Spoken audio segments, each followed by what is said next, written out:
Hello, everyone, and welcome back into the GSMC Dead Ball Sports Podcast, brought to you, as always, by the GSMC Sports Network. Before we get into our second segment, I do want to remind you, as always, if you want to contribute and interact with the show a little bit more directly throughout its duration while we are live streaming, consider making yourselves available to the Super Chat, Super Thanks, and Super Stickers features here on YouTube. As always, a great way to share your opinions and input on the show. You can also do it through our website, gsmcpodcast.net, as we see it on our ticker below.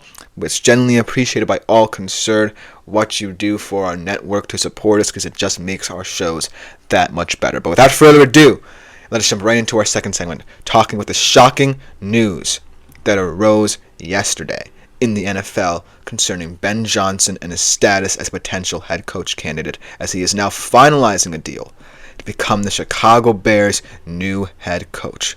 Interdivisional movement in the NFL. But ultimately, I do think that this is a pretty good fit for Chicago. They got their man ahead of teams like Las Vegas, ahead of teams like Jacksonville, and it really says a lot about those other teams in terms of how quick and rapidly the Bears were able to get this deal across. Immediately, almost after the Lions lost in the divisional round, they pounced on him.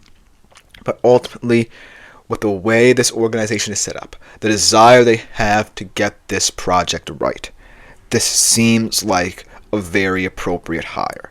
It does not seem like a panic hire. It seems like they have a clear vision, both President Kevin Warren and GM Ryan Poles, in establishing Caleb Williams as their franchise quarterback, and Ben Johnson seems the perfect guy to do it because of what he's been doing in Detroit. And they've been seeing it as a divisional opponent these past 3 years, and they immediately, once he became available, were not saying no again. So let's do a deep dive into the impact this will have on the Bears and how this will also impact the Detroit Lions, as other teams around the NFL, much like my own favorite team, the Seattle Seahawks, are looking for an offensive coordinator as well. And choices may be few and far between in that department, seeing as to how my Seattle Seahawks are struggling to find good candidates. Let's talk about the man of the hour right now, Ben Johnson, because he has had a very prolific career in the NFL with Detroit as their offensive coordinator, and has paid dividends, especially this season, as for the first time ever, he led the Detroit Lions in his tenure to number one statistical rankings in every major important category. So without further ado, let's talk about how this will impact Caleb Williams. So, like I said, Ben Johnson, 3 years as the Detroit Lions offensive coordinator. He was fifth in total offense with them in both 2022 and 2023. But this year, his offense was number one in points per game with 28.2, yards per game with 395, touchdown percentage per drive at 33%, and red zone touchdown percentage at 67%. What you really want out of an NFL offense is that level of consistency. And throughout his tenure, he was able to turn Jared Goff, a seeming castaway after his career in Los Angeles, into one of the NFL's premier quarterbacks. He has been in the top 5 consistently in QBR throughout Ben Johnson's tenure. This is really a very nice hire for the Bears in terms of being able to develop Caleb Williams. Now, the reason why I also think offensively this is a fascinating fit, because the Bears have a very similar offense to the Lions in terms of setup. They have very good skill position weapons with running back DeAndre Swift, even though he had a very down year this year. They have Rome Odunze, they have Keenan Allen, and they have DJ Moore. So one of the best receiving corps in the NFL. The problem, though, is they don't necessarily have a speed guy, kind of a gadget guy, much like they have with Jameson Williams, where Ben Johnson was able to be innovative in how he used one of his wide receivers. They're all very clear-cut in terms of their intelligence, but no one is separating themselves in terms of being that explosive weapon. It could be Rome Odunze, just because he's more of their vertical option. It could be DJ Moore, because he loves playing on the outside a little bit more than the others. But I do think that analyzing this group and diagnosing who could be that really nice weapon that they could have in certain situations, potentially for trick plays, could be a nice thing to do for Ben Johnson when he gets in charge of this team. But also, ultimately, being able to develop young Caleb Williams is a big aspect of this job's importance. Caleb Williams had a decent year in terms of stats. He threw for over 3,000 yards. He had over 20 touchdowns. Pretty good for his rookie season. But he went 5-12, and in terms of QBR was only 28th. So something's going to need to improve for Caleb Williams. And while you can look at the offensive line, a lot of it was because of Caleb Williams' erratic play.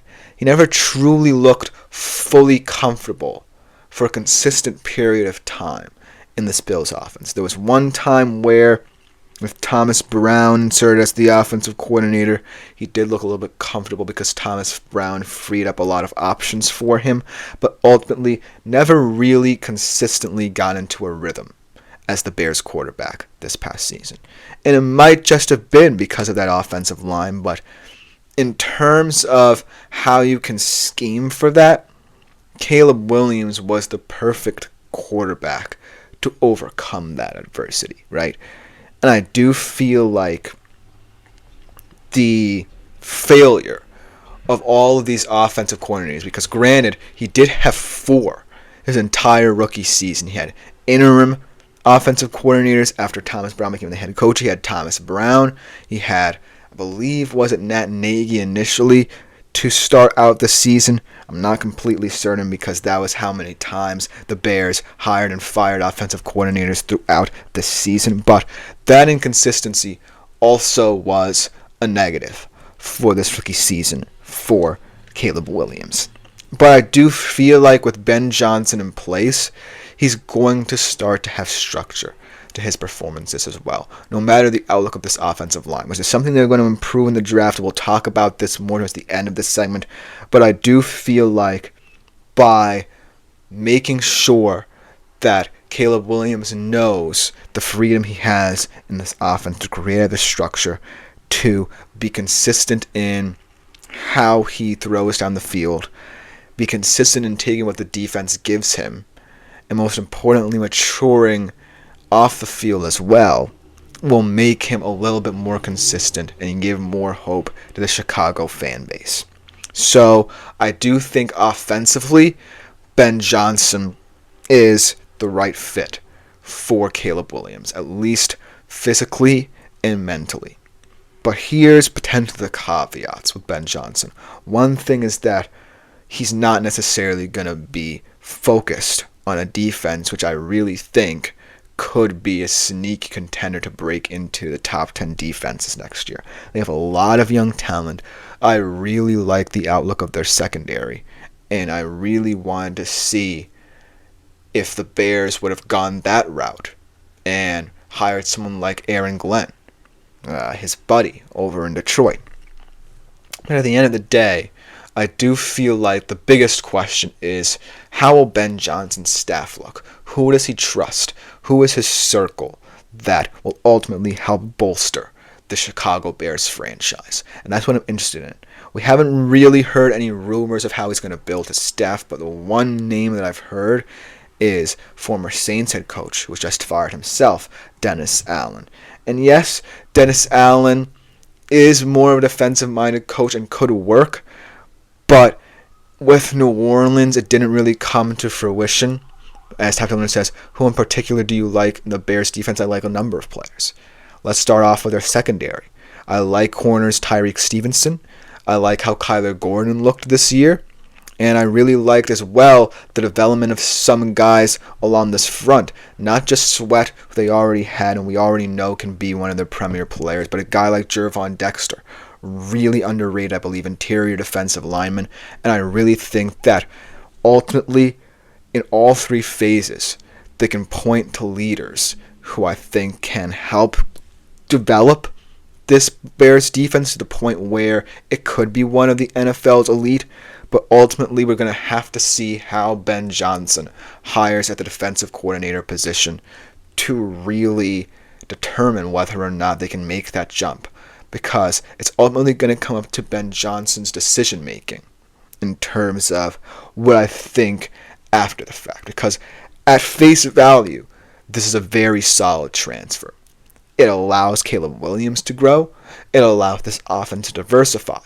But I am concerned with the defense. Another thing I'm concerned about is because of the positioning of the Bears' first-round pick, I'm not necessarily certain you go for a position of greater need or just the best player available. Because, as also Tap to Learn suggests, that I feel like a lot of offensive linemen will be available for you at the 10 spot, but I'm not certain that they will be the best, because Kelvin Banks, I feel like, is going to be the top tackle off the board. And he could go as high as 5. He could go as low as 10. And then a guy like Will Campbell's another solid player who's going to have to develop a little bit and can play multiple positions along your line, but I'm not necessarily certain. I feel like since Ben Johnson is offense-oriented, he's going to want to build through that offensive line, because that's similar to what the Lions did and how he observed Dan Campbell building that squad. But ultimately, I do think that you might have to consider best player available should both of those guys be off the board. But Kelvin Banks and Will Campbell will be the two names on the Bears' minds come draft day. Now let's look at the Lions side of things, because this is an interesting debate. Because everyone thinks that Dan Campbell was a huge reason as to the success. And he kind of was. But he's more of the motivational guy than the X's and O's guy, the nuts and bolts guy. Both Johnson and Glenn were fantastic hires that really paid dividends for how they coached. And now it's going to be Dan Campbell's responsibility, not just to replace them, but prove that this team can still remain consistent in the loaded NFC, so that he's not potentially viewed as a fraud in Detroit. Because right now, a lot of people think that Detroit's Super Bowl window is closing or already closed. So he's going to have to find a way to compensate for this loss, potentially the loss of Aaron Glenn, who's getting a lot of hype for that Jets job. But I do think that ultimately this particular hire for the Bears was a no-brainer. And subsequently for the Lions, they have a lot of work to do to diagnose their top candidate in the offseason. Let me know what you think in the comments below about this hire as well, because coming up next, we transition over to the Vikings, another NFC North debate, and their options should an interesting situation occur in their quarterback room. We'll be right back after this short break. Looking for your daily fix of sports talk without having to pay for it? GSMC Sports Network is available.